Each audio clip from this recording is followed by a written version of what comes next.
I'm a writer, for those of you who may or may not know already. And this voice that you hear is essentially my conscience, my thoughts. And these are my perspectives on everything dealing with or related to the results of winning a game. My name is, that's like the hardest question. On some days, my name is Tommy. Some days it's Bunnz, some it's Thomas, some it's Jay, some it's Tom, some it's Uncle Tom. Not the Clarence Thomas Uncle Tom, but shit. At the end of the day, I do know one thing, and that's I'm a director. I'm a visual storyteller. The problem is nobody knows but myself. Fuck all that monologue bullshit, man. This is my road to making that shit manifest. I guess I could say I'm my best enemy.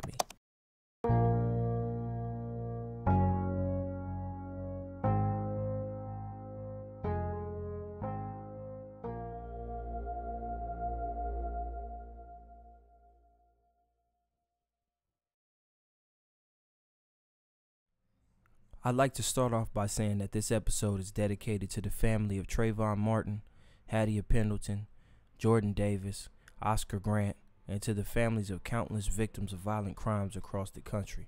From my family to yours, we send our deepest condolences. It better not be running. Can I take my pills? Of course you can take the pill. Can you just say... I woke up from the dream in a cold sweat, and I couldn't hold back the tears.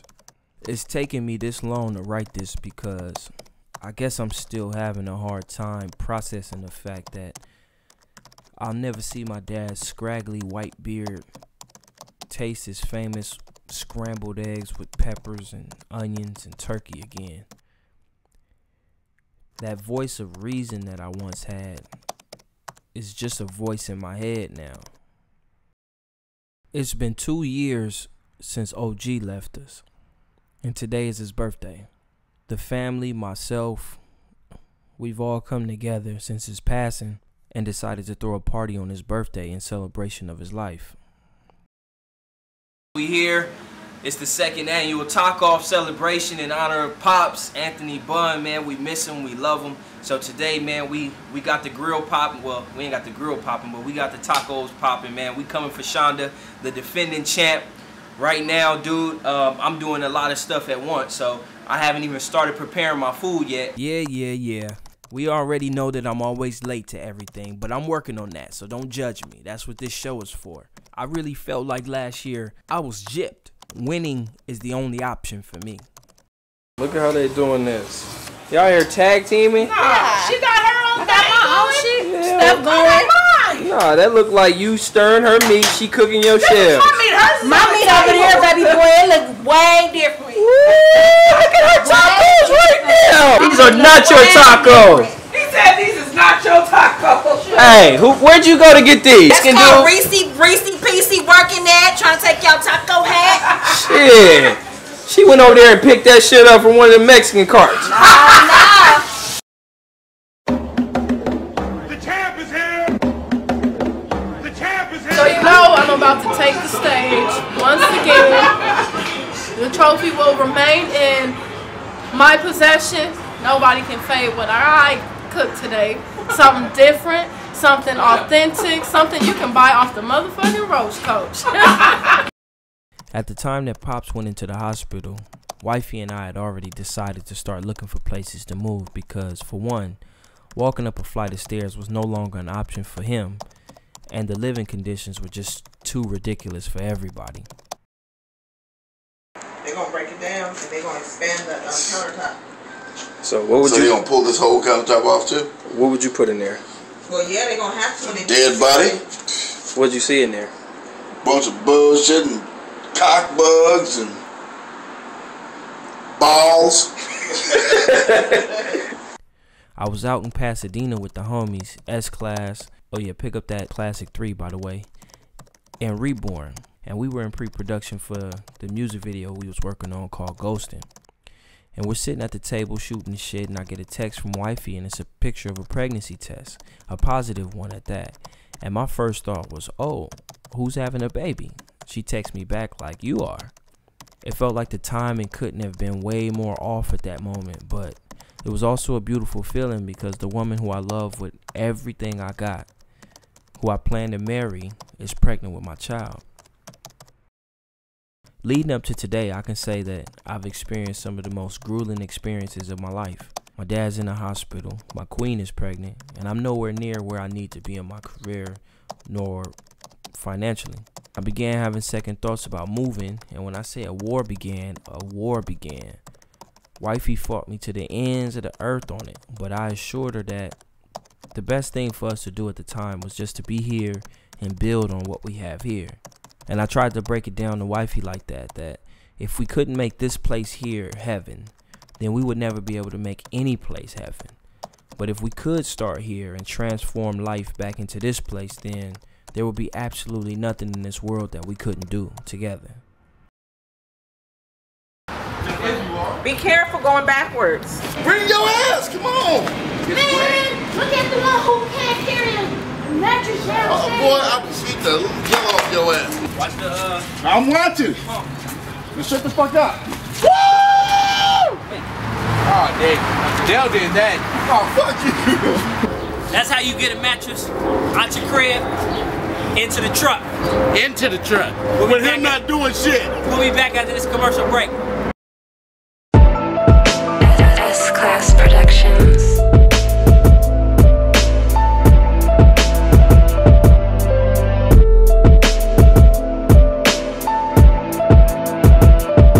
Spit from the crown chakra.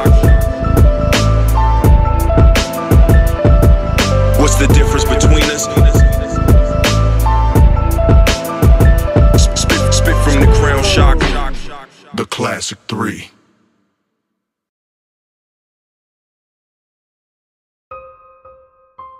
One night where I was just exhausted, running on fumes, I get a call at 4 a.m. in the morning and get the news that Pops went cold blue.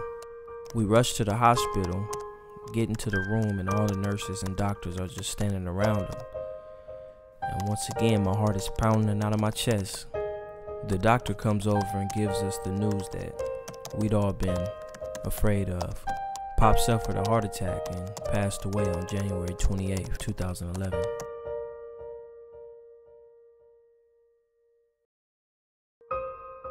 We sent Pops home right though, and after we released his purple and gold balloons, we got straight to work. We needed something to keep our minds focused on. The most important component of this entire process was making the temple suitable to support the arrival of my son or my daughter. And with the help of our family, we grinded it out just in time for little mama to get here.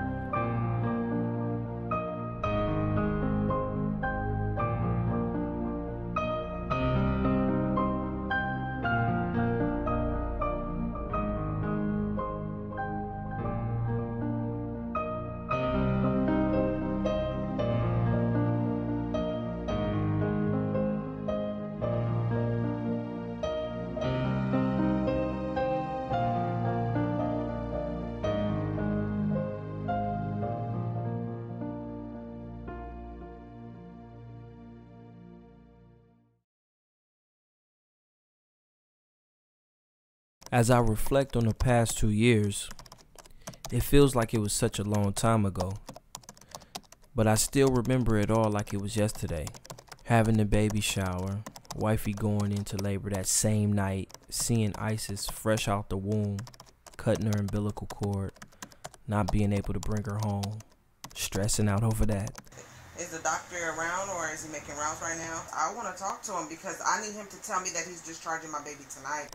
Finally getting the car that we could pick baby up. She coming home! Juiced. Baby coming home. Okay. Finishing the place, Isis' first birthday, the first talk off, the first year without my dad in my life. Turning 28 years old, feeling like if I don't make it this year, I'm sure as hell gonna fucking die.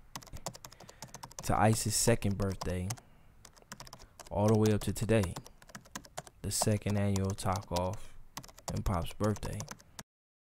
I realized as I looked around the tent, as everybody came together to enjoy each other's company and some good food, that family is the only thing on this earth that matters, man. All of our kids playing in the same space, not knowing all the sacrifices that we make for their well-being. I take in all of the beautiful moments, like talking shit to my big brother for all the years of twisting my arm and slapping it in his attempts to still punk me even though we grown men. The moment when I look my sisters in the eye and we quote our favorite movies line for line and end with a huge laugh. The moment when Al Green comes on and the first person I could think of is Mom's, for she's the reason I'm even alive to know who he is. Or the moment when I realize that now I have a family of my own. Wifey is on one arm, Isis on the other, and I can understand that even though Pops is gone physically, he's still here, because I'm him. I'm Pops now.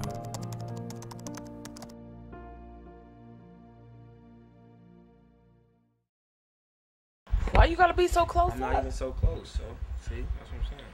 Stand over right here, right in front of the door. You know I laugh a lot, right? You better not be running. It's not running. I just need you to say one line. Do you have to have the camera up my nose? It's the camera. Look into the camera and just say, "There's still hope." There's still hope. There's still hope.